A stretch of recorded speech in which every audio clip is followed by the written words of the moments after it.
These tiny crystal-like structures coating the leaf are trichomes, microscopic chemical factories that have served as a biological co-pilot to human civilization for 10 millennia. Archaeological evidence from 8000 BCE in East Asia shows that our earliest relationship with the plant was strictly industrial. Neolithic societies harvested the tough stalks to produce fibers for clothing, fishing nets, and ropes. Over thousands of years, this agricultural utility evolved into spiritual reverence. Ancient Vedic texts from the Indian subcontinent, written around 2000 BCE, describe the plant as a joy-giver and liberator inhabited by a guardian angel. To these early cultures, the plant's psychoactive properties functioned as a sacred bridge to the divine. By the 5th century BCE, nomadic Scythian warriors traveling across the vast Eurasian steppes developed highly specific, consciousness-altering rituals. The Greek historian Herodotus recorded these practices in detail, describing shamans throwing cannabis seeds onto red-hot stones inside enclosed tents, trapping the smoke to induce a deep spiritual trance. This spiritual technology extended into Hinduism, where the god Shiva became known as Lord of Bang. Followers consumed cannabis in ritualistic ceremonies, believed to cleanse sins and unite them with the deity. Early human societies treated the pursuit of an altered state as a highly advanced sacred achievement.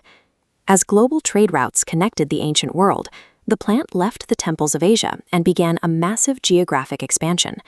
Merchants and travelers carried the plant across vast trade networks. By the 12th century, edible hashish had spread through the Arab world and into Egypt, while Hindu travelers introduced the plant to the Bantu peoples of Africa.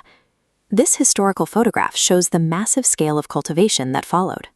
Spanish and English colonizers treated the plant as a critical military asset, mandating its growth in the Americas to provide the hemp needed for naval rigging and canvas. Cannabis spread across the globe because it was one of the most versatile and valuable industrial crops in human history. But for most of history, the biology behind the high remained a mystery. Today, modern science is changing that.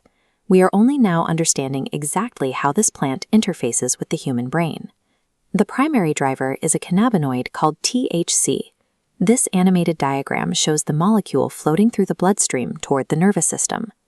The THC molecule matches the physical architecture of our cannabinoid receptors, docking onto individual neurons with precise chemical alignment. This binding action mimics our body's natural bliss molecules, triggering the neuron to release a massive flood of dopamine across the brain. Different plant lineages produce different effects. Sativas, which grow tall in hot climates, typically provide an energizing cerebral experience. Indicas, which grow short and stocky in harsh environments, are sought after for deep physical relaxation. The experience is further refined by terpenes, the essential oils that give the plant its flavor. These compounds act as a steering wheel, dictating if a strain induces focus, sleep, or anxiety relief. The cannabis high is a perfectly evolved biochemical interface between a plant and the human nervous system. In the early 20th century, a 10,000-year history of utility reached a sudden, jarring conclusion. This photograph shows the United Nations General Assembly Hall, where global leaders drafted highly restrictive treaties. Following a 1925 conference in Geneva, the 1961 Single Convention on Narcotic Drugs codified a global ban. These agreements reclassified cannabis as a dangerous narcotic with no medicinal value, effectively criminalizing its use and production across the planet.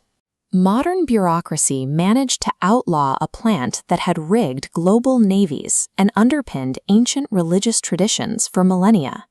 By the 21st century, the legal tide began to turn as modern science reaffirmed the plant's medical viability and safety profile. Nations including Canada and Germany have recently enacted sweeping legal reforms, moving away from prohibition and toward regulated medical and recreational markets.